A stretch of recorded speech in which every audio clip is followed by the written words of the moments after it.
శ్రీ సత్యసాయి జిల్లా గాండ్లపెంట మండలంలో వైసీపీకి గట్టి షాక్ తగిలింది. ఆ పార్టీకి చెందిన గాండ్లపెంట ఇన్ఛార్జ్ ఎంపీపీ గంగోజమ్మ టీడీపీ తీర్థము పుచ్చుకున్నారు. గంగోజమ్మకు టీడీపీ కండువా కప్పి పార్టీలోకి సాదరంగా ఆహ్వానించారు ఎమ్మెల్యే కందికుంట వెంకటప్రసాద్. తమపై విశ్వాసంతో పార్టీలోకి చేరిన ఇన్ఛార్జ్ ఎంపీపీకి సముచితమైన స్థానం కల్పిస్తామన్నారు ఎమ్మెల్యే.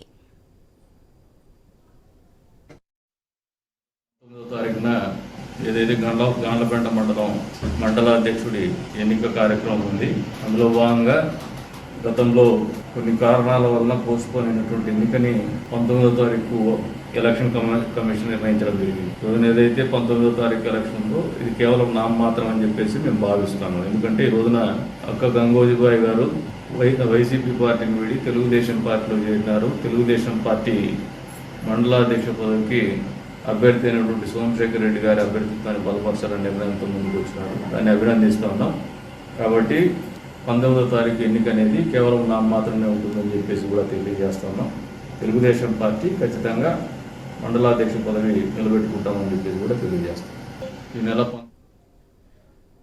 కామారెడ్డి జిల్లాలో ఇసుకాసురులు చెలరేగిపోతున్నారు. ఇసుక మాఫియాపై వచ్చిన ఆరోపణలపై ఏసీబీ అధికారులు బిచ్కింద పోలీస్ స్టేషన్లో ఆకస్మిక తనిఖీలు నిర్వహించారు. గత కొంతకాలంగా ఇసుక మాఫియా నడుస్తుందని, రోజు వందల సంఖ్యలో అక్రమ ఇసుక రవాణా కొనసాగుతుందని ఏసీబీ అధికారులు తెలిపారు. దీంతో పోలీస్ స్టేషన్లో అవసరమైన ఫైళ్లను తనిఖీ చేశామన్నారు ఏసీబీ అధికారి శేఖర్ గౌడ్.